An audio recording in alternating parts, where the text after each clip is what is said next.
우리는 투자를 할 때 대표적으로 주식, 채권 등에 투자하곤 합니다. 그런데 초보자라면 주식과 채권에 투자할 때 어떤 종목을 사야 하는지 전혀 모를 수도 있습니다. 이때 우리는 펀드라는 상품을 사서 종목을 골라야 하는 어려움을 없앨 수 있습니다.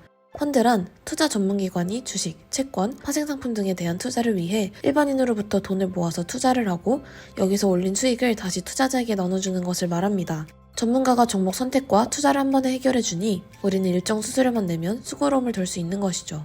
펀드의 종류는 크게 액티브 펀드와 패시브 펀드로 나뉘어집니다. 액티브 펀드는 시장 수익률보다 높은 수익률을 올리기 위해 펀드 매니저가 주가가 오를 만한 종목을 골라 적절한 시점에 매매하는 적극적인 운용 전략을 펴는 펀드를 말합니다. 여기서 시장 수익률은 쉽게 말해서 주식시장에 상장되어 있는 기업들의 평균 수익률을 말합니다. 높은 수익률을 추구하기 때문에 많은 돈을 얻을 수도 있지만 그만큼 리스크가 큽니다. 반대로 패시브 펀드는 선정된 목표 주가지수와 같은 수익을 올리는 것을 목표로 하는 펀드를 지칭합니다. 주가지수는 일정 기준에 따라 선정된 주식들의 평균 수익률을 말하는데 상장되어 있는 수많은 기업의 주가가 어떻게 변하는지 일일이 살피는 것은 불가능하기 때문에 만들어졌습니다. 사실 주가지수, 즉 인덱스를 추정하기 때문에 인덱스 펀드라고 더 많이 불립니다. 코스피에 상장된 기업 상위 100개 평균 수익률을 추정하는 인덱스 펀드가 그 예시입니다.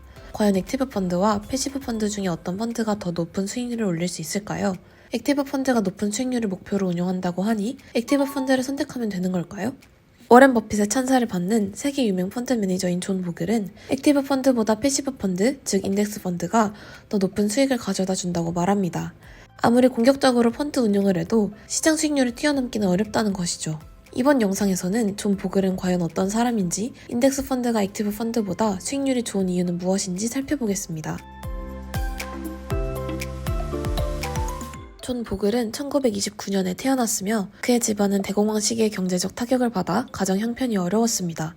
이를 비관한 그의 아버지는 알코올 중독에 빠졌으며 이혼까지 했는데요. 하지만 이런 불우한 집안 사정에도 불구하고 청명했던 존 보글은 지역 명문고인 블레어 아카데미를 졸업한 뒤 1951년 프린스턴 대학교 경제학과를 우수한 성적으로 졸업했습니다. 대학 졸업 후에는 당시 펀드업계 거부인 웰터 모건이 이끄는 웰링턴 매니지먼트에 입사하여 23년간 근무했습니다.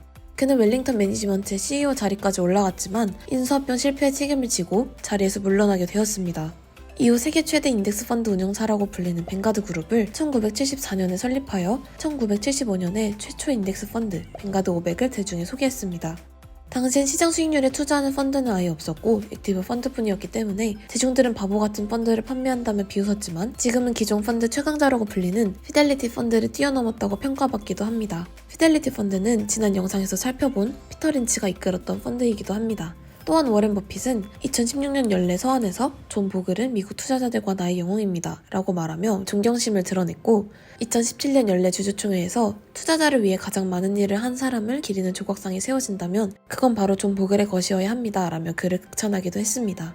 이처럼 세계 최고의 펀드라고 불렸던 피델리티 펀드를 뛰어넘고 투자의 대가인 워렌 버핏이 찬사를 아끼지 않는 존 보글의 인덱스 펀드가 얼마나 대단한지 살펴보도록 하겠습니다. 인덱스 펀드의 위력을 설명할 수 있는 핵심 키워드는 비용과 복리인데요. 존 보글은 기본적으로 액티브 펀드에 투자했을 때 시장보다 높은 수익을 얻지도 못하는데 여기에 추가적으로 펀드 운용 보수, 즉 비용이 발생함에 따라 복리의 마법을 누리지 못한다고 말합니다. 미국의 대표적인 주가지수 중 하나인 S&P 500은 미국의 500대 기업으로 구성된 지수인데 2001년부터 2016년까지 이 지수보다 낮은 성과를 낸 액티브 펀드의 평균 비율이 무려 90%에 달했습니다. 존 보글은 이 자료를 제시하며 시장 수익률이 압도적인 우위를 점하고 있다고 주장합니다. 그렇다면 왜 거의 모든 액티브 펀드의 수익률은 시장 수익률보다 낮을까요? 액티브 펀드는 시장 수익률보다 높은 수익을 추정하는 펀드인데 단기적으로 많이 오르는 종목을 담는다면 일부 펀드 가입자들의 수익은 시장 지수를 뛰어넘을 수도 있습니다.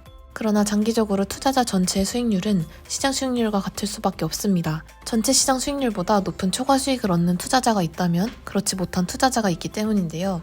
존 보글은 이처럼 상장기업이 벌어들이는 수익은 전체 주식 투자자들이 벌어들이는 수익과 같기 때문에 시장 수익에서 액티브 펀드 운용 수수료, 즉 비용을 빼면 액티브 펀드 수익률은 시장 수익률보다 낮은 건 당연하다고 말합니다. 상장기업이 주식시장에서 벌어들이는 수익은 전체 주식 투자자 집단이 벌어들이는 총 수익과 거의 일치할 수밖에 없습니다. 예를 들어 A기업의 주가가 10,000원이었는데 10%가 올라서 11,000원이 됐다고 가정해봅시다. 1,000원이 올랐으니 상장기업은 시장에서 1,000원 곱하기 발행 주식수만큼 수익을 번 것인데 주가가 10% 오른 이유는 투자자 집단 내에서 10% 오른 가격에 매도하는 사람이 있으면 그 가격에 매수하는 사람이 있기 때문에 해당 가격이 형성되는 것이기 때문이죠. 이렇게 되면 그 주식을 매도한 사람의 수익률이 10%일 것이기 때문에 상장기업이 시장에서 벌어들이는 수익은 전체 주식 투자자 집단이 벌어들이는 총 수익과 일치한다는 것입니다. 이처럼 전체 투자자들이 벌어들이는 수익은 반드시 시장 수익과 일치해야 하는데 실제 투자자가 얻는 금액은 관련 비용을 뺀 금액이므로 시장 수익보다 항상 작을 수밖에 없는 것입니다. 주식형 펀드에서 유발되는 총 비용은 연간 2%에서 3% 정도 됩니다. 얼마 안 되는 수치라고 생각할 수도 있지만 또 다른 키워드인 복리를 고려하면 2%가량의 수수료가 얼마나 큰 차이를 가져오는지 알 수 있을 것입니다. 우리는 벌어들인 수익을 재투자함으로써 복리를 얻을 수 있습니다. 존 보글은 복리를 고려하면 2에서 3%의 비용은 장기적으로 매우 큰 차이를 가져오기 때문에 저비용 인덱스 펀드를 고집하라고 주장합니다. 예를 들어 50년간 주식시장의 수익률이 연평균 7%이고 액티브 펀드의 연평균 비용이 최소 2%라고 한 다음 각각 1만 달러를 투자했다고 가정해봅시다. 이렇게 되면 액티브 펀드의 연평균 수익률은 겨우 5%가 됩니다. 50년 뒤 각각의 투자액은 어떻게 변했을까요? 시장 수익률을 반영한 1만 달러는 29만 4,600달러가 되었고 액티브 펀드 수익률을 반영한 1만 달러는 11만 4,700달러가 되었습니다. 두 금액의 차이인 17만 9,900달러는 펀드 매니저에게 돌아간 것이죠. 존 보글은 투자 시장에서 시간이 약이라는 말은 통하지 않는다고 말하며 치유는커녕 병을 악화시킨다고 주장합니다. 수익에 있어서는 시간이 우리의 편이 맞지만 비용에 관해서라면 우리의 적이라고 말이죠. 복리의 마법 때문에 수익은 시간이 갈수록 배로 불어나지만 비용도 마찬가지라는 것입니다. 액티브 펀드를 운용하는 뮤추얼 펀드 업계 내에서도 인덱스 펀드의 우월성을 인정하는 사람이 적지 않습니다. 경이로운 수익률을 기록한 마젤란 펀드를 운용했던 피터 린치가 은퇴할 때도 인덱스 펀드에 대한 찬사를 아끼지 않았습니다. 피터 린치는 S&P 지수는 10년간 4배 가까이 올랐는데 일반 펀드는 2.8배밖에 오르지 않았듯이 상황은 더 나빠지고 있는데 전문가라는 사람들, 즉 펀드 매니저들이 투자자의 수익률을 더 악화하고 있다고 말하며 일반 투자자는 인덱스 펀드를 택하는 것이 훨씬 나을 것이라고 말했습니다. 또한 투자의 내기 등의 저자임과 동시에 투자 자문가이자 신경학자인 윌리엄 번스타인은 이렇게 말합니다.